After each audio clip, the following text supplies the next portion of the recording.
मेरे प्रिय छात्रों, आप सभी को मेरा नमस्कार। मैं रोहित मिश्रा आप सभी का अपने आरबीएस महाविद्यालय के ऑनलाइन प्लेटफॉर्म पर हार्दिक स्वागत करता हूं। आज मैं जो हमारे बीएससी एजी फोर्थ सेमेस्टर के स्टूडेंट हैं, उनका जो सब्जेक्ट है renewable energy and green technology, वो मैं आपको पढ़ाऊँगा। पिछली क्लास में मैं आपको कुछ रिन्यूएबल एनर्जी सोर्सेज हैं उनके बारे में बताया था, यानी नवीकरणीय ऊर्जा के जो प्रमुख स्रोत हैं उनके बारे में आपको पढ़ाया था। आज उसी कड़ी में मैं आगे बढ़ते हुए आपको जो बायोमास सोर्सेज हैं, रिन्यूएबल एनर्जी के जो बायोमास रिसोर्सेज हैं उनके बारे में मैं पढ़ाऊंगा, ठीक है ना। तो बायोमास क्या होते हैं, कौन कौन से उनके कंपोनेंट्स हैं और बायोमास से किस प्रकार से ऊर्जा उत्पन्न की जाती है, इस बारे में मैं थोड़ा सा आपसे इस क्लास में डिस्कस करूंगा। तो बिल्कुल बहुत ही इंपॉर्टेंट क्लास है, थोड़ा आप लोग ध्यान से पढ़िएगा और जो इम्पोर्टेंट क्वेश्चन हो उसको आप लिखते जाइएगा। तो आइए छात्रों, में स्टार्ट करता हूँ अपनी क्लास को। जैसा कि आप लोग स्क्रीन पर देख पा रहे होंगे कि biomass utilization for biofuel production and their application, यानी जैव ईंधन उत्पादन उनके प्रयोग के लिए बायोमास का उपयोग क्या है, यानी बायोमास क्या है, इसका क्या यूटिलाइजेशन होता है और बायोफ्यूल के लिए, जैव ईंधन के लिए ये किस प्रकार से उपयोगी होता है, इसके बारे में मैं थोड़ा सा आपको पढ़ाऊँगा। तो आइए मैं क्लास को स्टार्ट करता हूँ। तो सबसे पहले हम जानेंगे कि बायोमास क्या होता है, ठीक है ना। जो बायोमास ऊर्जा है वो क्या होता है। तो बायोमास एक नवीकरणीय ऊर्जा का वो प्रमुख स्रोत है, ठीक है ना। बायोमास वो नवीकरणीय ऊर्जा का एक प्रमुख स्रोत है। बायोमास क्या है, बायोमास जैसे आपका सीधा सीधा हम अगर डिफाइन करना चाहेंगे तो बायोमास वो जीवित जीवों के मृत अवशेष, जीवित जीवों के मृत अवशेष से प्राप्त जो ऊर्जा होती है उसी को हम क्या कहते हैं, बायोमास कहते हैं। तो जीवित जीव जैसे हो गया, जैसे आपके प्लांट्स हो गए, ठीक है, क्रॉप के रिड्यूस हो गए, जैसे फसल के अवशेष हो गए, ठीक है, फसल के अवशेष हो गए, या फिर पेड़ पौधों से प्राप्त लकड़ियां हो गई, या फिर तमाम प्रकार के जीव जंतुओं के जो मृत अवशेष होते हैं शरीर के, वो हो गए, ठीक है।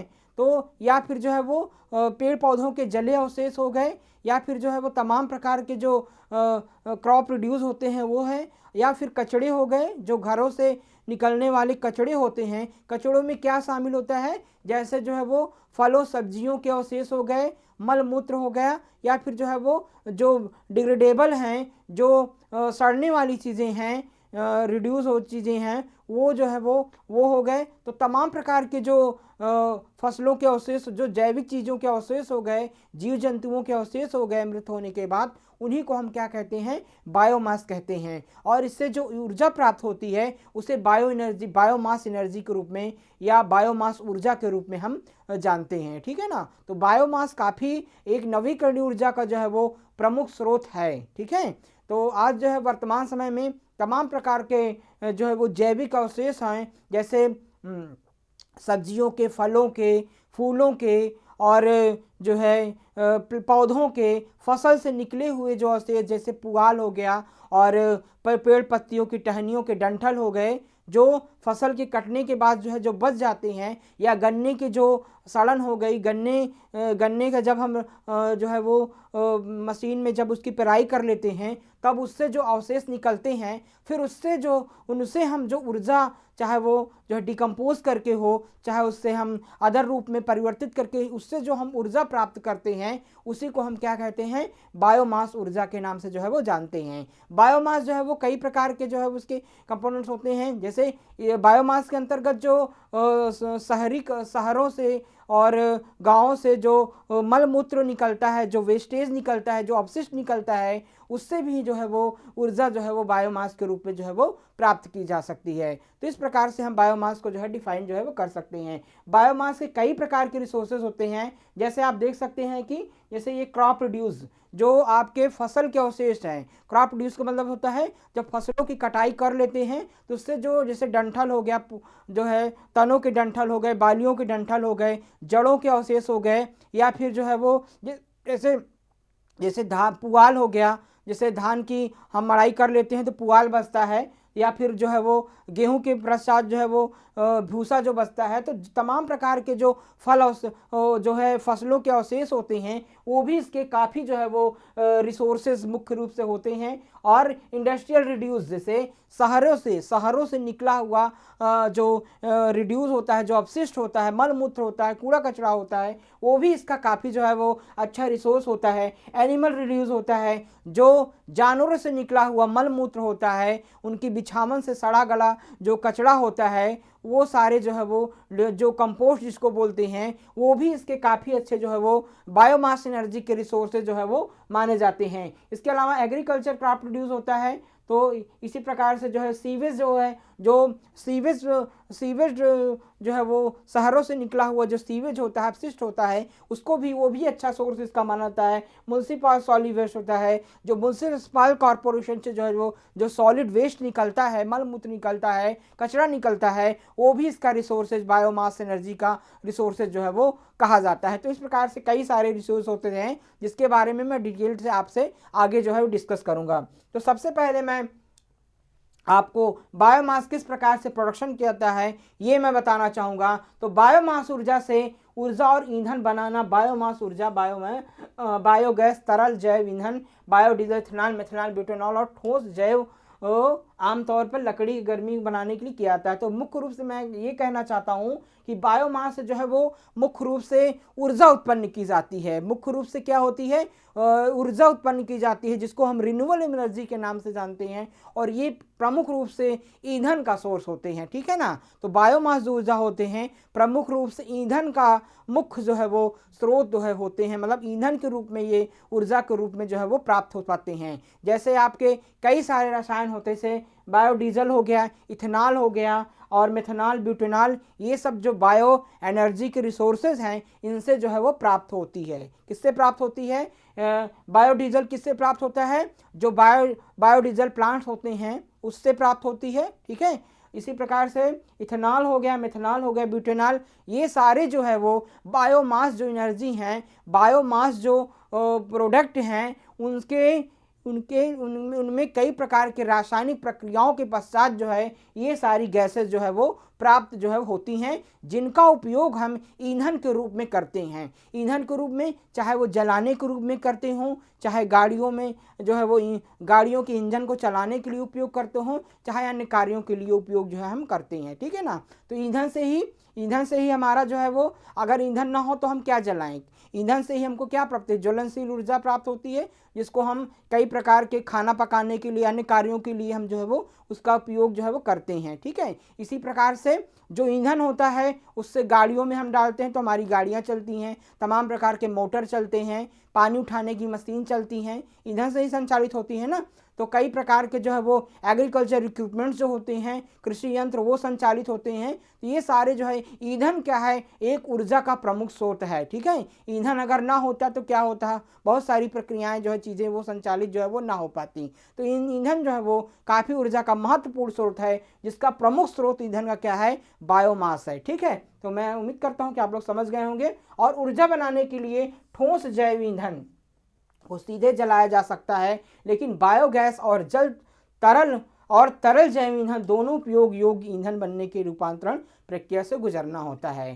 तो एक चीज़ मैं बताना चाहूँगा कि जो ठोस ईंधन है, ठोस जैव, जैसे आपको जो है वो दहन करना है, और अगर बायोगैस जो है अगर आपको जो है वो सीधा ईंधन, ठोस ईंधन प्राप्त करना है, जैसे मान लीजिए लकड़ी को हम जला देते हैं तो उससे तुरंत जो है वो ज्वलनशील ईंधन प्राप्त हो जाता है। लेकिन अगर तरल ईंधन, लिक्विड जो है वो लिक्विड गैस हमको तैयार करना, लिक्विड पेट्रोल हमको तैयार करना है, तो उसमें कई सारी रासायनिक प्रक्रियाएं जो है वो होती हैं। हाइड्रोलिसिस, पायरोलिसिस, वो मैं आगे डिस्कशन करूंगा। तो कई प्रक्रियाओं के पश्चात जो ही वो तरल ईंधन यानी पेट्रोल, डीजल का जो है वो खनिज तेल का निर्माण जो है वो होता है। ठीक है। तो किस प्रकार से होता है वो मैं आगे आपसे डिस्कस करूंगा।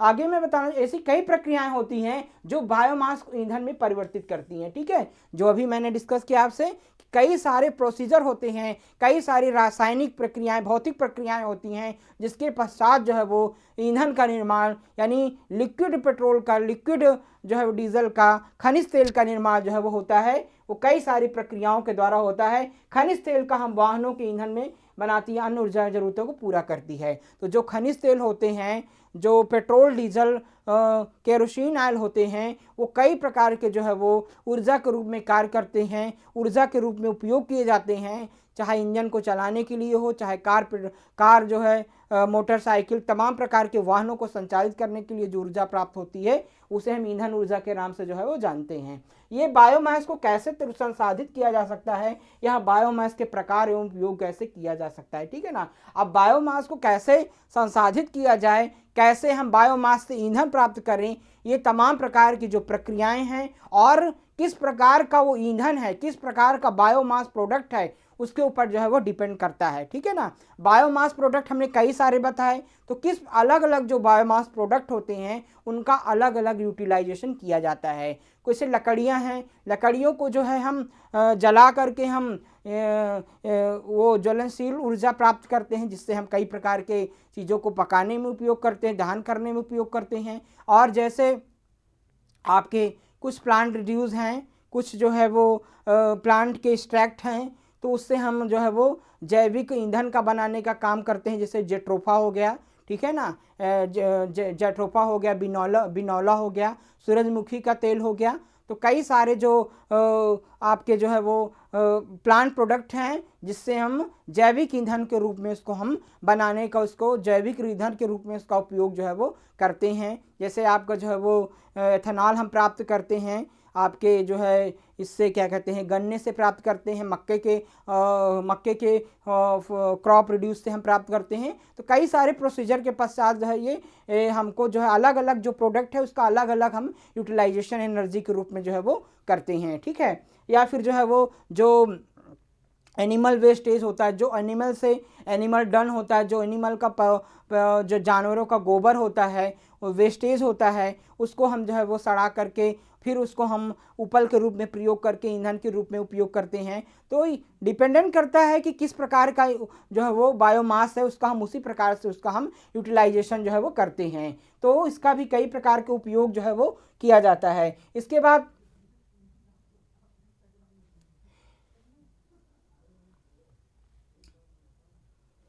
बाद मैं types of biomass for energy, मतलब कौन कौन से बायोमास के ऊर्जा के रूप में उपयोग किए जाते हैं, थोड़ा सा मैं फिर से डिस्कस करना चाहूँगा। जैसे वुड हो गया, वुड मीन्स क्या होता है, लकड़ी होता है, ठीक है। वुड मीन्स क्या हो गया, लकड़ी। और लकड़ी जो है वो सबसे बड़ा स्रोत होता है। जो लकड़ी है, वुड है, वो बायोमास एनर्जी का सबसे बड़ा जो स्रोत होता है वो है लकड़ी। इसे सबसे ज़्यादा अधिक ऊर्जा जो है वो प्राप्त होती है, ठीक है। और सबसे ज़्यादा उपयोग किए जाने वाला जो है वो पदार्थ, मटेरियल जो है वो होता है। और दूसरा हो गया जैसे आपका क्रॉप एंड एग्रीकल्चर रिड्यूस, ठीक है ना, जो फसल के अवशेष होते हैं, ठीक है, फसल के अवशेष होते हैं। फसल के अवशेष में जो है वो जैसे पेड़ पौधों की पत्तियां हो गया, तने हो गए, जड़ें हो गई, या फिर जो है वो जो अनाज हम जब ले लेते हैं तो उसके बाद उससे अनाज को निकालने के बाद जो फसल अवशेष बचता है, जैसे पुआल हो गया, हाँ ठीक है ना। तो कई सारे जो अवशेष होते हैं फसलों के, उसका भी उपयोग हम बायोमास ऊर्जा उत्पन्न करने में जो है वो करते हैं। अगला होगा vegetable oils and animals fats, ठीक है। तो वेजिटेबल ऑयल्स में क्या होता है, वेजिटेबल ऑयल में जो ऑयल क्रॉप्स होती हैं, जैसे सरसों हो गया, आपका तिल हो गया, अलसी हो गया, तो जो है सोयाबीन हो गया, तो कई, सूरजमुखी हो गया, कई जो है वो ऐसे क्रॉप्स हैं, ऐसी वनस्पतियां हैं जिनसे हम जो है वो ऑयल्स प्राप्त करते हैं, जिसको हम वनस्पतिक तेल के नाम से जो है वो जानते हैं। इसके अलावा साथ साथ ऑयल्स एंड एनिमल्स ऑयल, कई प्रकार के जानवर होते हैं, उनसे भी चर्बी जो है वो प्राप्त की जाती है। कई प्रकार के से गाय भैंस हो गया, इनकी जो है दूध से भी जो है फैट तैयार किया जाता है, तो वो भी एनर्जी के रूप में भी किया है। या फिर कई प्रकार के जानवरों के चमड़ी से भी वो फैट जो है वो संसाधित किया जाता है, जिसका हम एनर्जी के रूप में यूटिलाइजेशन जो है वो करते हैं। इसके बाद ट्रैश गार्बेज जो होता है, जो शहर का कचरा होता है, गांव का जो कचरा होता है, जैसे फलों के सब्जियों के जो अवशेष हम फलों का उपयोग करने के बाद फेंक देते हैं, सब्जियों को छीलन जो होती है उसका उपयोग जो हो गया, ठीक है ना। तो इस प्रकार से जो डिग्रेडेबल जो कचरा होता है उससे भी जो है वो बायोमास ऊर्जा का उसको भी हम बायोमास के रूप में जो है ऊर्जा के रूप में उपयोग जो उसके सड़ने गलने से भी जो है वो कई प्रकार की गैसेस हो गया, वेस्टेज जो निकलते हैं उसका उपयोग हम ऊर्जा के रूप में बायोगैस एनर्जी के रूप में उपयोग हम जो है वो करते हैं। इसके बाद सीवेज हो गया। सीवेज का मतलब क्या होता है? सीवेज जो है वो जो मल मूत्र होता है, जो शहर का जो शहर से जो है वो जो मल मूत्र होता है, ह्यूमंस का हो गया, एनिमल्स को हो गया, उसका भी उपयोग हम सीवेज के रूप में उससे सीवेज का उपयोग हम बायोमास एनर्जी के रूप में जो है उपयोग जो है वो करते हैं कई प्रकार से। तो ये सारे जितने भी रिसोर्सेज हैं और एनिमल्स मैनोर, एनिमल्स के जो जानवरों के जो जानवरों से निकला हुआ जो डन होता है, काउ डन जिसे हो गया, एनिमल गाय का गोबर हो गया, भैंस का गोबर हो गया, अदर जो एनिमल्स हैं जो पालतू जानवर हैं उनके गोबर से जो ऊर्जा जो प्राप्त होती है वो भी काफ़ी जो है वो कई प्रकार के ईंधन के रूप में, खाद के रूप में जो है वो एनर्जी के रूप में उसका उपयोग जो है वो किया जाता है और उसका भी उपयोग हम बायोगैस के रूप में जो है वो करते हैं। तो उसका भी कई प्रकार का यूटिलाइजेशन जो है होता है, आगे डिटेल में आप जो पढ़ेंगे। तो ये कई प्रकार के बायोमास एनर्जी के जो है वो टाइप्स होते हैं जो मैं आपको फिगर के माध्यम से जो है वो समझा रहा हूँ। ठीक है, तो मैं उम्मीद करता हूँ बिल्कुल समझ में आ गया हो गया। स्क्रीनशॉट आप लोग लेते चलिएगा। आगे मैं बात करूँगा कि 3 मुख्य प्रक्रियाएं जिनके द्वारा बायोमास से ऊर्जा प्राप्त की जा सकती है। अब ये बात करें और मैं बात कर रहा हूँ कि बायोमास एनर्जी से बायोमास प्रोडक्ट से किस प्रकार से जो है वो बायोमास प्रोडक्ट को किस प्रकार से ऊर्जा में परिवर्तित किया जाता है। ठीक है ना, तो बायोमास जो प्रोडक्ट हैं, एनिमल प्रोडक्ट आपके चाहे हो गए, चाहे क्रॉप रिड्यूस हो गए, चाहे आपके जो है सीवेज हो गए, चाहे आपके जो है अदर वेस्टेज हो गए, इंडस्ट्रियल जो है कचरा हो गया, कई प्रकार के जो वेस्ट होते हैं, जो मटेरियल होते हैं, जो जैविक चीज़ों के जो मटेरियल होते हैं, उनसे किस प्रकार से जो है वो ऊर्जा में उसे उन मटेरियल्स को किस प्रकार से ऊर्जा में परिवर्तित किया जाता है, ये मैं इस एक ग्राफ के माध्यम से आपको बताना चाहूँगा। तो बायोमास टू बायोफ्यूल प्रोसेस क्या होता है कि बायोमास से जो है वो बायोफ्यूल या जैविक ईंधन बनाने में जो है वो क्या प्रोसीजर होता है। ठीक है ना, कि क्या है जैविक ईंधन, जैविक ईंधन है। तो जैविक ईंधन किस प्रकार से जो है वो इससे बनाया जाता है। तो ये बायोमास वुड, बायोमास क्या होता है, वुड हो गए, एग्रीकल्चर वेस्ट हो जाए, एनिमल वेस्ट हो गए, म्युनिसिपल वेस्ट हो गए, आयरसील क्रॉप वेस्ट हो गए, एल्गी हो गए। तो ये सारे जो है वो बायोमास के जो है वो रिसोर्सेज हैं। इनसे किस प्रकार से जो है वो इनके कौन कौन से प्रोसीजर होते हैं जिनके द्वारा बायोमास से जो है वो उन्हें ईंधन के रूप में, एनर्जी के रूप में कैसे उनको परिवर्तित किया जाता है, इस ग्राफ के माध्यम से आप जो है ये समझेंगे। तो सबसे पहले जो है वो जो बायोमास होते हैं उसको किस प्रकार से जो है वो कन्वर्ट होते हैं। एक इनका जो है वो डायरेक्ट होता है, दूसरा जो है डिकम्पोजिशन होता है और तीसरा जो है कन्वर्जेशन टू लिक्विड गैस होता है। तो बायोमास जो प्रोडक्ट होते हैं वो 3 प्रकार से जो है वो परिवर्तित होते हैं। पहले तो एक तो उनका डायरेक्ट होता है यानी डायरेक्ट रूप से, दूसरा डिकम्पोजिशन, डिकम्पोजिशन का मतलब होता है परिवर्तन या सड़न। तो डिकम्पोज्ड किस प्रकार से होते हैं यानी किस प्रकार से डिकम्पोज होते हैं, और तीसरा कन्वर्जन टू लिक्विड गैस, ये किस प्रकार से जो है वो लिक्विड फॉर्म में यानी तरल जो है वो गैस के रूप में कैसे परिवर्तित हो जाते हैं। तो ये 3 प्रक्रियाएं जो है इसके अंतर्गत होती हैं।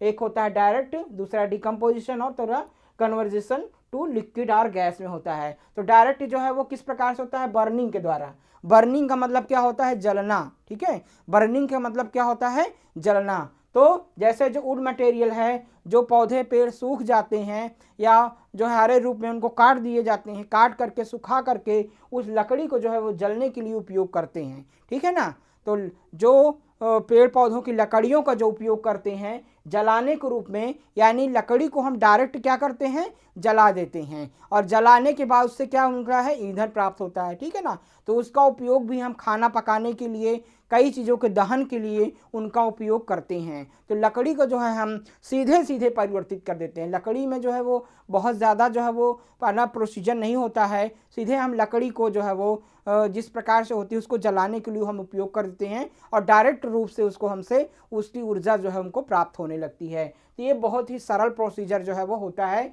जिसको हम जलन कहते हैं, बर्निंग। और इसके बाद जो है डिकम्पोजिशन। तो डिकम्पोजिशन जो है वो किस चीज़ का डिकम्पोजिशन होता है? जो वेस्ट मटेरियल होता है उनके सड़ने गलने से डिकम्पोजिशन में क्या हुआ, उनका किस प्रकार से जो है वो सड़ने, जैसे आपके जो है जानवरों से जो गोबर प्राप्त होता है, जानवरों से जो मलमूत्र प्राप्त होती है, जानवरों के मल बिछावन जो होती है, वो सब चीज़ें हो गई। फलों के अवशेष, सब्जियों के अवशेष जो प्राप्त होते हैं उनके डिकम्पोजिशन, उनको उनके एक साथ जो है हम इनको एक साथ इकट्ठा कर देते हैं और वो जो है वो कई प्रकार के जो बैक्टीरिया होते हैं उनको सड़ा गला करके जो है वो उनको डिकम्पोज्ड कर देते हैं। और उनको डिकम्पोज्ड यानी सड़न के रूप में उनसे क्या निकलती है? मेथेन गैस प्राप्त होती है। क्या निकलती है? फलों, सब्जियों, एनिमल डन, काऊ डन से जो प्राप्त जो गैस होती है उसको क्या कहते हैं? Methane gas. यानी इसके सड़ने से जो है वो इन सब चीज़ों के जो है वो फर्मेंटेशन से, एनारोबिक डाइजेशन से जो है वो क्या प्राप्त होती है? Methane gas. और मेथेन गैस का उपयोग हम किस रूप में करते हैं? यानी बर्निंग के रूप में करते हैं। किस रूप में करते हैं? बर्निंग के रूप में भी इसका उपयोग जो हम करते हैं। जैसे बायोगैस जो प्लांट हम बनाते हैं, जिसको हम जो है वो बायोगैस प्लांट जो बनाते हैं, उससे कौन सी गैस निकलती है? मेथेन गैस निकलती है। और मेथेन गैस को हम जो है वो एकत्रित करके उसको ईंधन के रूप में उपयोग जो है वो करते हैं। तो ये प्रोसीजर जो है वो इस प्रकार से इसका प्रोसीजर होता है। इसमें एनारोबिक डाइजेशन होता है, उससे मेथेन गैस निकलती है। और मेथेन गैस को हम किस रूप में उपयोग करते हैं? जलाने के रूप में करते हैं। इसके बाद जो तीसरा प्रोसीजर होता है conversion to liquid gas. Conversion to liquid gas किस प्रकार से होता है? मतलब किस प्रकार से जो है वो लिक्विड गैस में ईंधन कन्वर्ट हो जाता है। ये प्रोसीजर कई प्रकार की प्रक्रियाओं के अंतर्गत होता है। जैसे होता है डिकंस्ट्रक्शन और फर्मेंटेशन। डिकंस्ट्रक्शन का मतलब होता है कि किस प्रकार से जो है वो जो लकड़ी होती है, पेड़ पौधे होते हैं, वो किस प्रकार से डिकंस्ट्रक्टेड हो जाते हैं। ठीक है ना? तो कई प्रकार के जो फसल हो गए, पत्तियों के अवशेष हो गए, लकड़ियाँ हो गई, ये जो है वो जब ज़मीन के अंदर जो है वो इनका डिकंस्ट्रक्शन ये कई प्रकार से जो है प्रक्रियाओं के पश्चात टूट जाती हैं और ज़मीन के अंदर काफ़ी लाखों वर्षें इस प्रक्रिया में जो है वो लग जाता है, हज़ारों वर्ष मतलब लग जाता है। वो जो है वो सड़ गल के डिकम्पोज होकर के ज़मीन के अंदर जो है वो फिर इनके बाद जो है वो इनकी प्रक्रिया जो है वो दूसरी जो प्रक्रिया होती है फर्मेंटेशन। फर्मेंटेशन में क्या होता है? तो कई प्रकार के जो है वो जैसे आपके जो है वो गन्ना हो गया, आपके मक्का हो गए, इन सभी जो है वो फसल अवशेष से जो है वो फर्मेंटेट किया जाता है। कृत्रिम रूप से इनको फर्मेंटेट किया जाता है।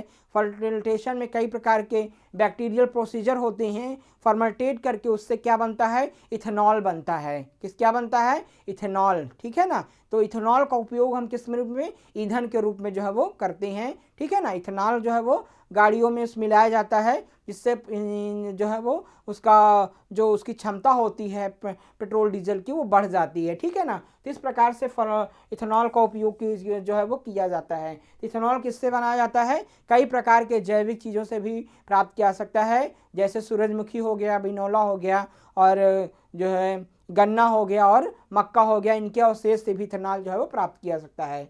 तो ये प्रोसीजर इसके अंतर्गत जो है वो होता है। ठीक है ना? फिर ईंधन का, इथेनॉल का यूटिलाइजेशन हम ईंधन के रूप में जो है वो करते हैं, ईंधन में भी करते हैं। तो डिकंस्ट्रक्शन जो होता है वो काफ़ी बड़ा उसमें रिएक्शन होता है। तो इन सब चीज़ों का जो है वो जैविक चीज़ों का डिकंस्ट्रक्शन होने के बाद क्या होता है? इनका डिकंस्ट्रक्शन जो है वो दो प्रकार से होता है। एक हाई टेम्परेचर डिकंस्ट्रक्शन होता है, दूसरा लो टेम्परेचर डिकंस्ट्रक्शन। यानी उच्च तापमान पर किस प्रकार से इनका विखंडन होता है और निम्न तापमान पर विखंडन होता है। तो उच्च तापमान पर किस प्रकार से विखंडन होता है? पहला होता है गैसिफिकेशन। गैसिफिकेशन यानी गैसीकरण की जो प्रक्रिया होती है उसे गैसिफिकेशन कहते हैं। दूसरा जो है होती है पायरोलाइसिस होती है। तीसरा जो है वो हाइड्रोथर्मल लिक्विफिकेशन होता है। गैसिफिकेशन के अंदर जो है वो क्या निकलती है? कई प्रकार के जो है रासायनिक प्रक्रियाओं के पश्चात जो है वो हाइड्रोजन गैस जो है वो निकलती है और उसका उपयोग जो है हम लिक्विड पेट्रोल के रूप में जो है वो करते हैं। तीसरी जो होती है पायरोलाइसिस जो है वो इसके अंतर्गत जो है वो बायोचार एवं जो है वो बायोफ्यूल जो है वो बायोऑयल जो है वो प्राप्त किया सकता है। ये भी एक रासायनिक प्रक्रिया के पश्चात जो होता है। तीसरा हाइड्रोथर्मल लिक्विफिकेशन, यानी हाइड्रोथर्मल जो लिक्विफिकेशन होता है, इसके अंदर भी कई प्रकार की रासायनिक प्रक्रियाएं होती हैं जो मैं अभी डिटेल में बताऊंगा। तो इसके पश्चात भी जो है वो बायो ऑयल या जो है वो बायोफ्यूल जो है वो प्राप्त किया सकता है। और फिर लो टेम्परेचर यानी निम्न तापमान पर विखंडन जो होता है उसे क्या कहते हैं, हाइड्रोलाइसिस। हाइड्रोलाइसिस भी एक रासायनिक प्रक्रिया होती है जो है जीवाश्म के में जो है होती है, और इससे क्या बनता है, फ्यूल्स और केमिकल्स जो है वो इसका निर्माण जो है उसमें होता है। तो फिर इससे जो है वो इन दोनों प्रक्रियाओं के पश्चात लास्ट में जो है वो सिंथेसिस अपग्रेडिंग, यानी जो भी प्रोडक्ट जो लिक्विड जो तैयार होता है, जो लिक्विड ईंधन जो है वो तैयार होता है, जैविक ईंधन जो प्राप्त होता है उसको अपग्रेड किया जाता है। कई प्रकार की रासायनिक प्रक्रियाओं के पश्चात उसको अपग्रेड करके जो है वो जो ईंधन है उसके रूप में जो मुख्य जो है जो आप देख रहे हैं ईंधन, उसके रूप में जो है इसको परिवर्तित किया जाता है। ठीक है ना, यानी ऑयल्स जो प्राप्त होते हैं, जो इन सारी प्रक्रियाओं के पश्चात जो ईंधन प्राप्त होता है उसे अपग्रेड करके फिर उसको नया रूप दिया जाता है और उसे उपयोग गाड़ियों में इंजनों में उसे उपयोग होने योग्य जो है वो बनाया जाता है। तो कई सारी ये सारी प्रोसीजर जो है इसके अंतर्गत जो है वो बायोमास टू बायोफ्यूल कन्वर्टर में ये सारी प्रक्रियाएं जो है होती हैं। मैं उम्मीद करता हूँ कि आप लोग जो है वो समझ गए होंगे।